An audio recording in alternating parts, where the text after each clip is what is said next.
एकादशी भक्तीचे अमूल्य द्वार असा आता विषय आहे. आणि आपल्या सर्वांना माहितच आहे एकादशी वैष्णवांना खूप प्रिय आहे. असं म्हटलेलं आहे, शिला भक्तीनाथ ठाकूर म्हणतात आपल्या एका गीतामध्ये, म्हणतात, माधव तिथी भकती जननी जतने पालने करी. ते म्हणतात एकादशीचं एक नाव आहे माधव तिथी, म्हणजे ही भगवंताची तिथी आहे, भगवंताला प्रिय असणारी तिथी. तर आपण हे जाणून घेऊया एकादशी म्हणजे नेमकं काय, त्या तिथीचं काय महत्व आहे बरं, का प्रिय आहे भगवंताला, त्याचा कसा लाभ होतो आपल्याला, हे थोडं आपण जाणून घेऊया वेगवेगळ्या पुराणांच्या आधारे, भागवताच्या आधारे सुद्धा. भागवतात तर एक प्रसिद्ध कथा माहिती आहे आपल्याला, अमरीश महाराजांची कथा. एक वर्षभर त्यांनी निर्जल एकादशी करण्याचा संकल्प घेतला. एकादशीला निर्जल उपवास करून द्वादशीला, आपल्याला माहिती आहे एकादशीला आपण फराळा खाऊन जर उपवास केला तर दुसऱ्या दिवशी थोडा अन्नाचा कण घेतला तरी पण आपला उपवास, त्याचं पारण केलं जातं, म्हणजे उपवास सोडला जातो दुसऱ्या दिवशी सकाळी. आणि जर एकादशी निर्जल जर केली असेल एखाद्यानं, पाणी सुद्धा न पिता, तर एकादशी सोडण्यासाठी पाण्याचा एक थेंब घेतला तर एकादशी सोडल्यासारखं होतंय. त्याला म्हणतात पारण. ती पारणाची वेळ असते, विशिष्ट वेळ, त्या वेळेतच उपवास सोडायचा असतो तर त्याचं एकाचं फळ प्राप्त होत असतं. अर्थात ते एकाचं पारण, ती जी वेळ आहे ठरलेली, एवढ्या वेळापासून एवढ्या वेळ सोडायचं, त्याचं पण विशेष गणित आहे. त्या पद्धतीने त्याचं ते गणित काढून मग ठरवलं जातं की एवढ्या वेळेत त्या हा उपवास सोडायचा म्हणून. आणि नंतर ना, मी सांगत होतो भागवतामध्ये अमरीश महाराजांनी तसं केलं, एक वर्षभर व्रत केलं, उपवास केला, निर्जल एकादशी, पती पत्नी दोघांनी मिळून. आणि मग सत्यशुद्धी एक वर्ष झाल्यानंतर भगवंताचीच योजना होती जणू, त्या ठिकाणी दुर्वास मुनी आले होते. दुर्वास मुनी आले म्हटलं, त्यांनी म्हटलं अमरीश महाराज तुम्ही, हा, आपण आलाय तर आपण भोजन घ्या, द्वादशी आहेत. ते म्हणजे ठीक, मी स्नान करून येतो. स्नान करून येईपर्यंत झालं ते पारण्याची वेळ टळून जात होती. आणि ते पारण्याची वेळ टळून गेल्यावर एखादी सोडलं तर एकाचं फळ मिळत नाही, असं म्हटलेलं आहे. आता जेव्हा फळ मिळण्याचा उद्देश नव्हता, भगवंताला प्रसन्न करण्याचा उद्देश होता, पण विधीचं पालन करणं आवश्यक होतं.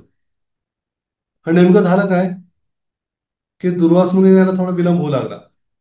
ते आपल्या, बस, जल म्हणजे पाण्यात स्नान वगैरे करत होते, आले येई पण त्यांना कळलं की अमरीश महाराज काय केलेलं आहे, उपवास सोडलेला आहे, मला बोलून सुद्धा, हं, मला न खाऊ घालता खाल्लं म्हणजे काय, हा फार मोठा माझा अपमान आहे, म्हणून त्यांच्या अंगावर एक कृत्या सोडली राक्षसीन. आणि मग तिचाच वध झाला भगवंताच्या चक्राद्वारे. नंतर माहिती आहे कथा की ते सुदर्शन चक्र यांच्या मागाला, दुरासांच्या माग परत भगवंत आपण ते पोहोचले. भगवंत म्हटले ज्याच्यासाठी सुदर्शन सोडलंय त्यांनी सांगितलं माग होईल ते. मग अमरीश महाराजांकडे आले, क्षमा मागितली. आणि मग अमरीश महाराजांनी प्रार्थना केली, सुदर्शन सुदर्शन आपण निघून जाऊ. मग मग दुरास मुनींना कळलं की एकादशीचं महात्म्य सुद्धा, आणि अमरीश महाराज सुद्धा महात्म्य. कारण एकादशी करणारा काय साधारण व्यक्ती करू शकत नाही. सगळं खाण्यासाठी पटायत आहेत, पण उपवास करणं सुद्धा फार महत्त्वाचं, आणि ते पण भगवंतासाठी. हं. अर्थात आरोग्यासाठी उपवास करणं वगैरे हे आहेच, पण मुख्य आहे की भगवंताला प्रसन्न करायचंय. गुरुमान नेहमी सांगतात ना, उपवास. उपवास म्हणजे उप म्हणजे जवळ, वास म्हणजे वास्तव्य करणं. भगवंताच्या, भगवान श्रीकृष्णांच्या जवळ वास्तव्य करण्याचा हा दिवस. इतर दिवशी करायचा आहे तर पण विशेष करून एकादशी दिवशी भगवंता जवळ वास्तव्य करणं विशेष महत्वाचं आहे. आणि त्या उपवासाच्या दिवशी आपल्याला, मराठीत म्हणे ना, एकादशी दुप्पट खाशी म्हणून. आणि त्याच्यापेक्षा महत्वाचं आहे की आपण आहाराला थोडंसं कमी करून त्या दिवशी भगवंताचं स्मरण अधिक वाढवावं. आणि भगवंताचं स्मरण वाढवल्यामुळे भगवंताचा संग किंवा ते जवळ जातो आपण, अशा भावनेतनं तो उपवास असतो. आणि एकदा झालं असं की भगवंत, विष्णू भगवंत, साहजिकच भक्त संकटातल्या अडचणीत भगवंत काळजी घेतो त्यांची. पण देवतांनी एकदा प्रार्थना केली, भगवंत आम्ही संकटात आहोत. एका राक्षसाने काय केलं, आमचं सगळं पद हिरकावून घेतलेली आहेत, आमचं सगळं पदच्युत केलेलं आहे, स्वर्ग सगळं आम्हाला, स्वर्गात आम्हाला बाहेर काढलेलं आहे. आणि त्या त्या राक्षसानं काय केलेलं आहे, त्या राक्षसानं एकतर आमचं पद तर घेतलेलं आहे, त्याचबरोबर त्यांनी काय केलेलं आहे, त्यानं स्वतः वेगळं देवता त्या ठिकाणी बनवले त्यांनी वेगळे. वायू, चंद्र, इंद्र सगळे देवता त्यांनी त्याच्या टीम मधले बनवले, सर्वांना ते पद देऊन टाकले त्यांनी. त्यामुळे आमची अवस्था फार बिकट आहे, मी काय करायला हवं. भगवान म्हणजे ठीक आहे म्हणे, मी येतो सोबत. तर भगवंत पोहोचले तिथं. भगवंतानं पाहिलं, त्याचं मोठी एक राजधानीच होती चंद्रावती नावाची. तिथं पोहोचले. आणि तिथं पोहोचल्याबद्दल देवता आधीच भयभीत होत्याच. आणि पुन्हा देवतांवर आक्रमण, देवतांना पण घाबरून सोडलं त्यांनी. भगवंताने पण प्रयत्न केला. आता भगवंत कधी अयशस्वी होत नाही, म्हणून भगवंताला दुसरा काही लिला करायचा त्याच्यात. तसं कालेवनला मारताना भगवंताने शस्त्र टाकून चालतच निघाले. आणि कालेवनला कळत त्याला, हा का पळतोय बा एवढं. आणि त्या गुहेत जाऊन त्या ह्याच्याद्वारे वध करायचा होता. कोणाच्याद्वारे? त्या मुचकुंद राजेद्वारे. त्यांनी डोळे उघडतात भस्म होऊन गेला तो कालेवन. भगवंत मारू शकले नाही, भगवंताने त्यांच्या माध्यमात करून मुचकुंदाला दर्शन द्यायचं होतं. त्याच पद्धतीनं त्या मोरला मारण्यात भगवंताला यश आलं नाही. बाह्य दृष्टीने लीलाच आहे ती त्यांची. तर त्यांना यश न मिळणे पण लीलाच आहे भगवंताची. कारण त्यांना काहीच अवघड नाही. भगवंत मग म्हटले, ठीक आहे, मी काय करतो, एका गुहेत गेले. छोटीशी गुहा होती. त्याला छोटस असा आत जाण्याची जागा होती, एकच व्यक्ती जाईल असं. आत गेले. आत थोडंसं पवडलंय, थोडं टेकले तिथं जमीन राहतच. आणि त्यावेळेला नेमकं काय झालं, भगवान जेव्हा आत गेले, आणि मग देवता तर आत आता भगवंतच तिथनं माघार घेतल्यामुळे बाकीची काय अवस्था हो. बाकीच्यांची अवस्था अशी झाली, सगळी इकडे तिकडे पळापळ सुरू झाली त्यांची. आणि त्या राक्षस नाव होतं मूर. मूर नाव होतं, मूर. त्या मूर नावाच्या राक्षसाने एवढं सळो की पळो करून टाकलं सर्वांना. सगळे घाप इकडे तिकडे गेले, दाण उडाली सर्वांची. आणि मग अशा अवस्थेमध्ये त्या मूळ राक्षसानं बघितलं की हे सगळे देवता सगळे, पण ते विष्णू आहेत तरी कुठं नेमकं. मग त्याने शोध लावला विष्णूंचा, भगवंताचा. शोध लावला आणि त्याला कळलं की एका गुहेमध्ये ते लपून बसलेत म्हणून. आणि गुहेमध्ये प्रवेश केला. आणि भगवंताला मारण्यासाठी शस्त्र तर सगळं सज्ज झाला. भगवंताला मारणार एवढ्यात काय झालं, भगवंतापासून निघणारा जे दिव्य तेज, दिव्य प्रकाश होता भगवंतापासून निघणारा, त्या प्रकाशातनच एक दिव्य तरुण स्त्री, एक शक्ती प्रकट झाली त्यातून. आणि तिच्यात अस्त्र शस्त्र सगळं काही धारण तिनं केलं होतं. आणि ते लगेच काय केलं त्यानं, त्या मूळ राक्षसावर आक्रमण करून त्याला पूर्ण पूर्ण त्याला असं हे करून टाकलं की एकतर शस्त्रहीन करून टाकलं, शक्तीहीन करून टाकलं. पूर्ण काय झालं, तो गळालाच तो. आणि मग त्याला मारून टाकलं. त्या मारून टाकल्यानंतर ना मग सगळे देवतांकडलं आले, तो बरं झालं तो मेला म्हणून आले सगळे.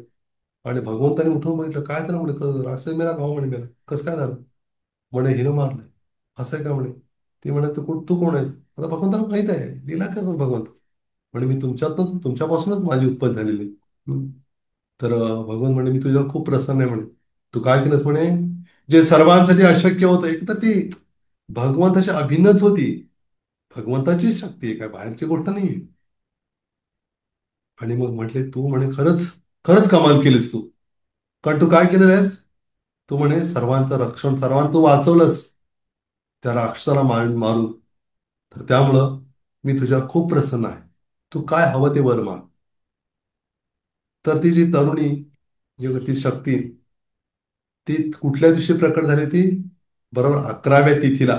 हं. एकादशी एक, आणि एक आहे ना एकादशी म्हणजे 11. एकादशी म्हणजे 11. तर त्या 11व्या दिवशी ती प्रकट झाल्यामुळं तिचं नाव एकादशी पडलं. ती म्हणाली एकादशी भगवंताला, "हे भगवंता, आपण वर माग म्हणताय खरं, पण मी वर मागेन. आपण त्याची पूर्तता करणार आहे का? आपण 3दा सांगा हो, हो, हो म्हणून." मग म्हणलं, "हो, हो, हो, करेन. काय प्रश्नच नाही. माझं वचन म्हणजे काय?" बरं ठीक आहे म्हणे. मग काय केलं माहिती का? तसं म्हटलं, ती म्हणाली की तुम्ही त्याचा वध केलेला आहे.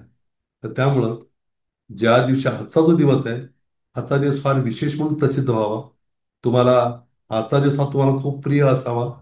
आणि आजच्या दिवशी जे कोणी विशेष व्रत करतील, त्या व्रताद्वारे आपण प्रसन्न होऊन काय करावं, आपण त्यांना अशी कृपा, असं त्यांना वर द्यावा, जेणेकरून ते काय करतील, ते तिथून भगवत धामात, तुमच्या धामात त्यांचा प्रवेश होईल. अशी तुम्ही त्यांच्यावर कृपा करा. असं कोणी सांगितलं? त्या एकादशी देवीने सांगितलं. आणि भगवंत खूप प्रसन्न झाले. भगवंत म्हणे, "का नाही?" म्हणे, "का नाही होणार असं? निश्चितच होणार. उलट माझीच इच्छा होती म्हणे तू प्रकट व्हावंस म्हणून. आणि त्या राक्षसा वध करून नेमकं आजच्या दिवशी सर्व जीवांवर कृपा व्हावी अशी माझी तरी इच्छा होती. कारण भगवंत त्यांच्या हृदयामध्ये करुणा भरली, करुणा. आणि भगवंताच्या भक्तांच्या हृदयात सुद्धा करुणा भरलेली आहे. त्यामुळे भगवंत खूप प्रसन्न झाले, म्हणे तू चिंता करू नकोस म्हणे. तू सर्वत्र तुझी प्रसिद्धी होईल. जे कोणी या भूतलावरचे कुठलेही कोणी जरी हा उपवास जो कोणी करेल, माझ्या प्रसन्नतेसाठी मला प्रसन्न करेल, निश्चितपणे त्याचं सगळं पाप नष्ट होऊन जाईल. आणि तो इथून कुठं जाईल? भगवत धाम वैकुंठात तो परत येईल, म्हणजे माझी सेवा करेल शाश्वत रीतीने. तर त्यामुळे सुद्धा हे खूप महत्व आहे या दिवसाचं.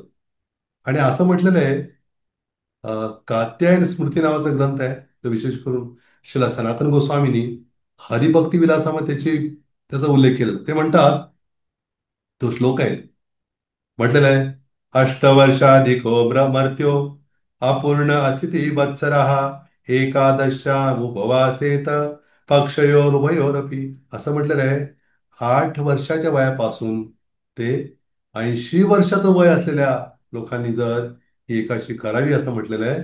80च्या वर तेवढं काय त्यांचं काय शक्यता नसते करण्याची. 8 ते 80 जो कोणी करेल तो काय होईल म्हणे, एकादशीला करावं आणि त्याला नक्कीच त्याचा फायदा होणार आहे म्हणे, त्यांच्याकडे सांगितलेलं आहे.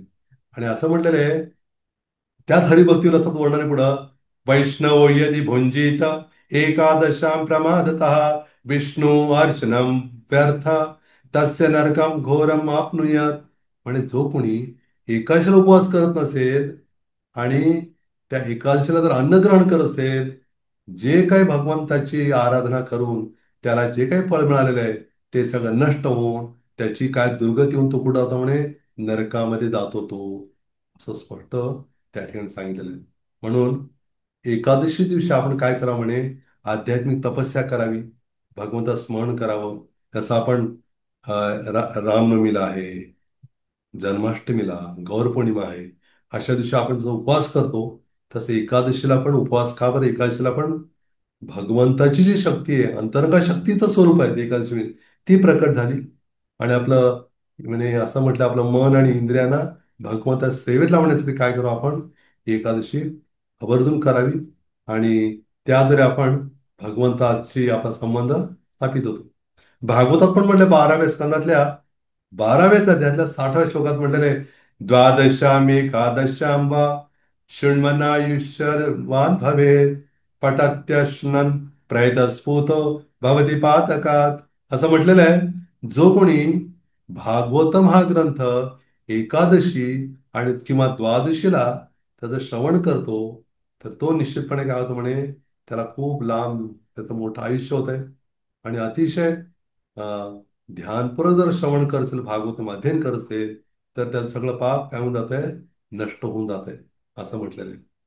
आणि त्या दिवशी म्हणजे एकादशीला ते आज जातात आजच, आणि इतर एकादशीला आपण काय काय करा म्हणे, की भगवान श्रीकृष्णांचं किंवा त्यांची इतर अवतारांचं स्मरण करणं, हरे कृष्ण म्हणतात जास्तीत जास्त माळांचा जप करणं, गीता भागवत सारख्या ग्रंथांचं अध्ययन करणं, आणि भगवंताच्या मंदिराचं दर्शन, मंदिर जाणं दर्शन करायला, कृष्णाचं असेल, विष्णूंचं, विठ्ठलाचं, श्रीरामांचं, त्या मंदिरातून भगवंताचं दर्शन, आणि विशेष करून त्या मंदिराला निदान 4 प्रदक्षिणा तरी कराव्यात, म्हणजे 4 प्रदक्षिणा.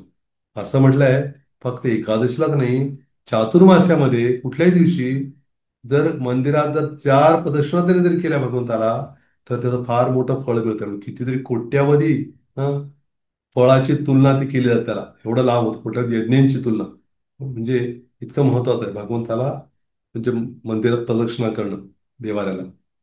आणि विशेष करून एकादशी सोडण्याची जी वेळ आहे, त्या वेळेतच एकादशी सोडणं आवश्यक आहे. जसं आज कामिका एकादशी आहे, उद्याची वर्षात एक असा दिवस येतो, तो उद्याचाच आहे. काय होतं म्हणे, त्या दिवशी उपवास सोडायची वेळ फार कमी असते, थोडीच वेळ असते, जास्त वेळ नसते सोडायची वेळ, कदाचित काही मिनिटांचाच कालावधी असतो. आणि बरेच जण काय सगळं तयार असतात हातात घेऊन. हं, आम्ही एकदा मुंबईला गेलो होतो, 1 2 3 मिनिटाचाच वेळ होता उपवास सोडायला. आणि त्या पुजारी काय छोट्या छोट्या द्रोणामध्ये ती खीर भरून ठेवली सगळ्यांमध्ये, आणि म्हटलं हातात घेतलं, सर्वांनी हातात घेतलं.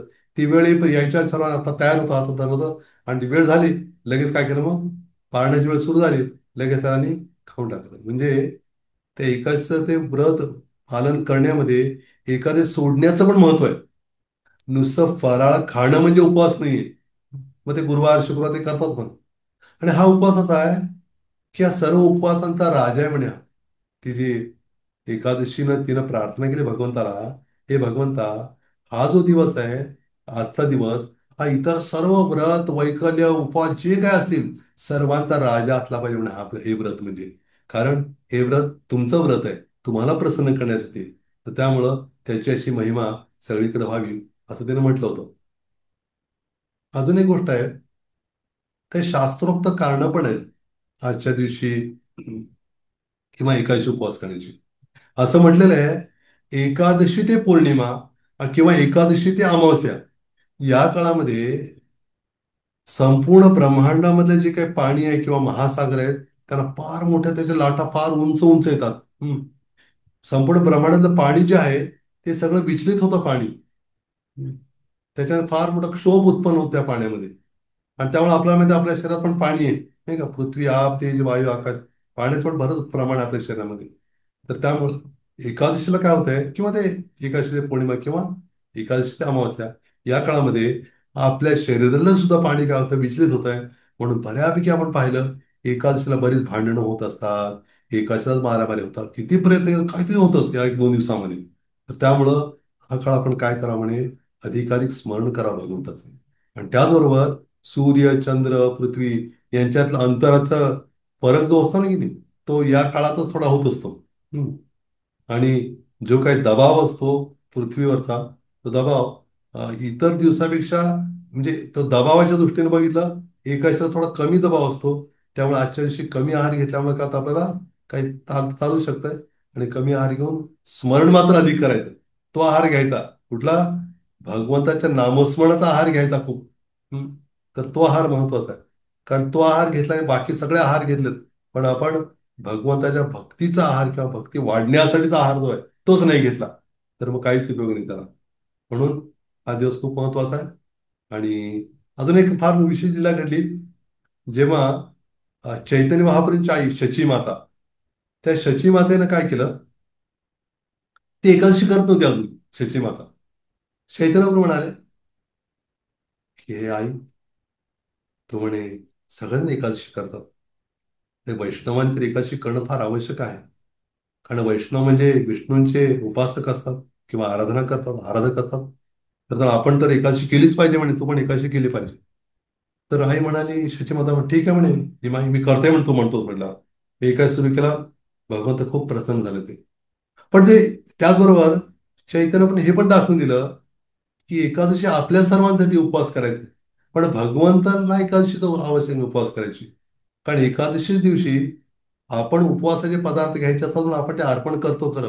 पण त्याचबरोबर हे पण लक्षात घेतलं पाहिजे की भगवंताला एकादशीला एकादशीचेच पदार्थ अर्पण करत असं नाहीये. त्यांना भात भाजी हे पक्वान ते सगळं अर्पण करू शकतो, ते भगवंत घेऊ शकतात, त्या दिवशी आपण नाही घेऊ शकत. एकतर आपण इतरांना वाटावं किंवा बऱ्याच मध्ये ते ठेवतात व्यवस्थित हे करून, त्याला फ्रीजमध्ये किंवा जे काय आणि दुसऱ्या दिवशी सर्वांना वाटतात, जेणेकरून तो प्रसाद मिळावा या भावनेने. पण आपण प्रसाद जरी असला तरी घेऊ शकत नाही. मग एकदा काय केलं, चैतन्य महाप्रभूंनी एक लीला केली. त्यांनी विशेष करून, लहानच होते चैतन्य महाप्रभू, रडू लागले खूपच. एकादशी दिवस होता, खूप रडू लागले. आणि जगन्नाथ मिश्रांच्या चैतन्य मात्रा कळेल जरा का रडतोय, कारण काय बाबा का रडतोस. मग त्यांनी म्हटलं, थांबलं, मग रडण्याचं सांगितलं, मला मला एक गोष्ट मी ती आणून दिली तर मी रडणं थांबलं. काय सांगणार मग, काय असं काय आहे की बाबा आम्ही आणू शकत नाही. म्हणे, जे महेश पंडित आणि जगदीश पंडित आहेत ना, त्यांच्या घरी फार मोठं पक्वानाचं भोजन आहे म्हणे. भगवंतानी, विष्णू भगवंतानी फार मोठं त्याच्यावर ते शालिग्राम शिला आहे, त्याचं पूजन करून आज काय करतात ते, भरपूर म्हणजे एकादशी आहे पण ते भरपूर पदार्थ भोग लावतात म्हणे. त्यामुळं तुम्ही काय करा म्हणे, तुम्ही त्यांच्याकडे ते पदार्थ घेऊन या म्हणे, मला ते खायची खूप इच्छा झालेली. तर शची माता जगन्नाथ मिश्र असं नाही म्हणाले एकादशी तू खाऊ नको असं म्हटलं नाही. तर आश्चर्य म्हटलं, पण एवढा लहान मुलगा, तिथं एवढे पदार्थ म्हणजे ह्याला तसं कळलं बाबा. तरी पण ते गेले कुतूला म्हणून गेले आणि सांगितलं असं. ते म्हणजे हो म्हणे, आमच्या घरी सगळं बनवू लागल्यात, खूप पदार्थ बनतात तुम्ही भगवंतासाठी, आम्ही नाही घेणार भगवंतात. मग ते म्हणाले की हा म्हणे, आमच्या निमाईने फार हट्ट झाला. काय हट्ट झालाय, की सगळे भोग लावले पदार्थ त्याला पाहिजेत म्हणून. मग घ्या ना, मग काय हरकत काय. मग ते सगळे मागवले, ते इतके प्रसन्न झाले दोघ जण, जगदीश पंडित आणि कोण, महेश पंडित. ते म्हणाले किती चांगली गोष्ट आहे म्हणे, काय म्हणजे भाग्य आमचं की आम्ही काय सांगितलं नाही, काय नाही. तरी पण याला कळलं. म्हणजे हा काय साधारण मुलगा असेल असं वाटत नाही. एवढा सुंदर, एवढा तेजस, एवढं बोलण्यामध्ये मधुरता आहे. नक्कीच हा काही विशेष व्यक्ती दिसतोय. आणि खरं ते दोघं पण विशेष होते. कोण दोघं बरं? ते महेश पंडित आणि जगदीश पंडित. म्हणजे कृष्णलीलेमध्ये माहिती कोण आहेत? ते यज्ञ करणाऱ्या ब्राह्मणांच्या पत्नी त्या दोघी. त्या यज्ञ करणाऱ्या ब्राह्मणांकडं कृष्ण बलराम आले भांडीपणामध्ये. माहिती भांडीवन गेलं, आठवतं का भांडीवनला गेलं आपण? हं? भांडीरवन, ज्या ठिकाणी भगवान जायचे काही वर्ष, त्याच ठिकाणी राधाकृष्णाचं लग्न झालेले विग्रह पण आहेत भगवंताचे मागे. त्या ठिकाणी भगवंतानं हा त्या भांडीवनामध्ये तिथं कृष्ण बलराम सवंगडी आले होते.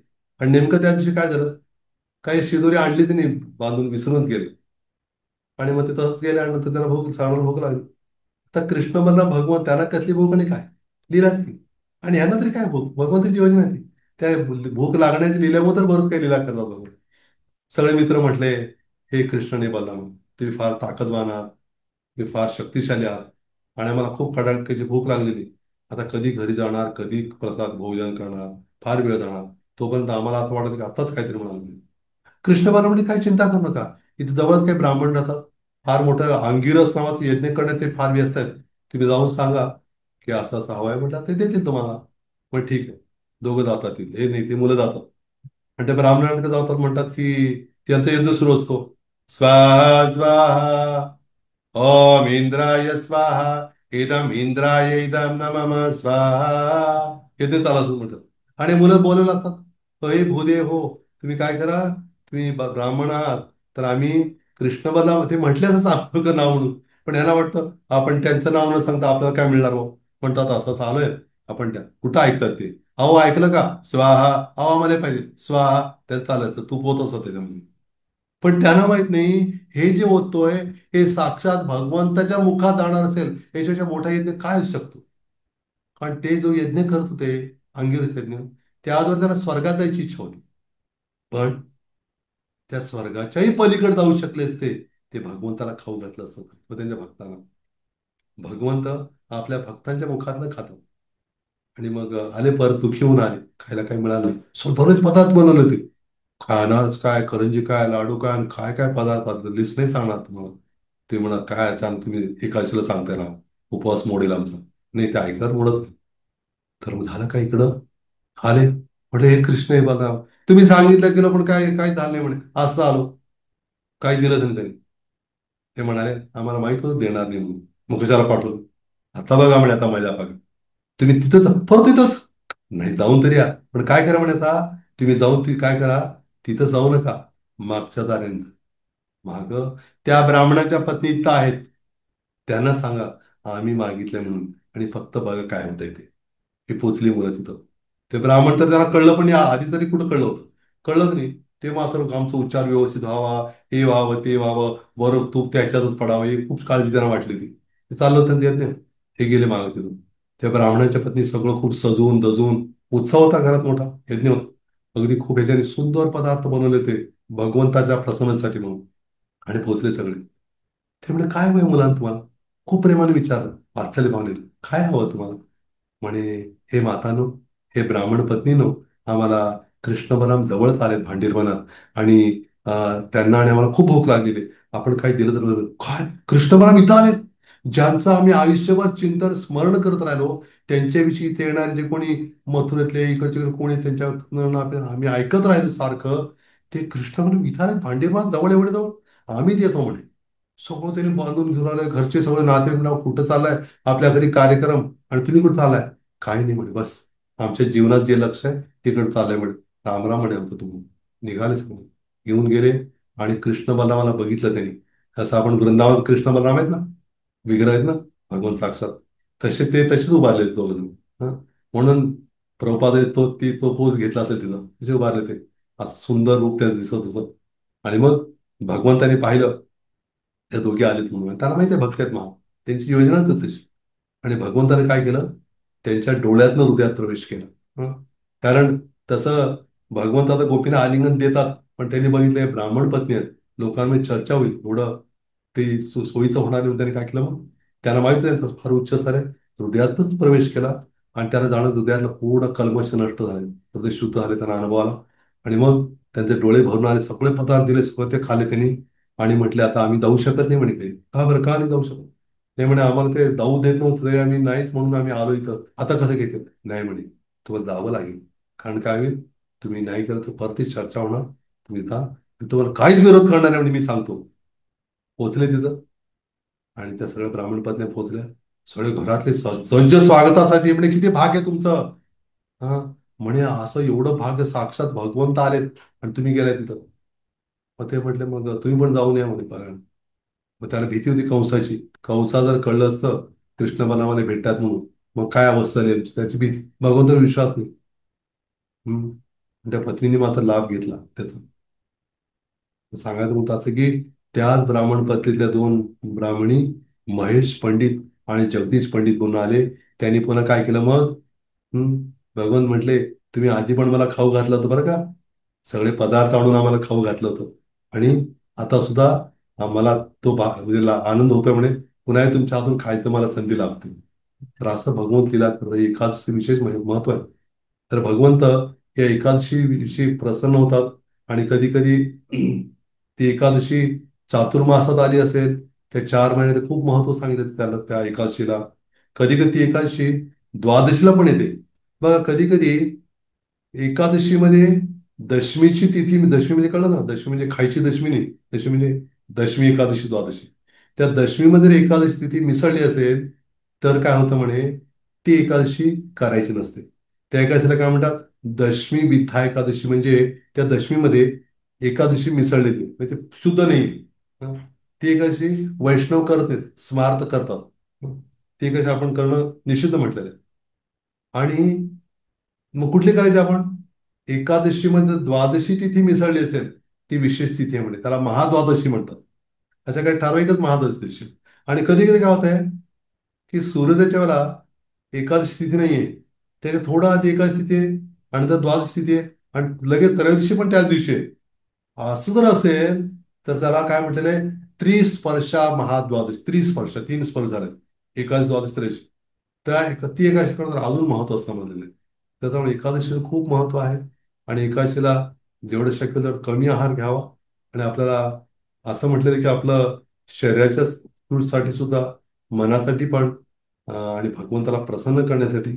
आणि जर सांगितलं की शारीरिक दृष्टीने पण आपण जास्त, म्हणजे आहारामुळे काय होतं, मग त्याला थोडा हालचालीला काय वाव मिळत नाही, है ना.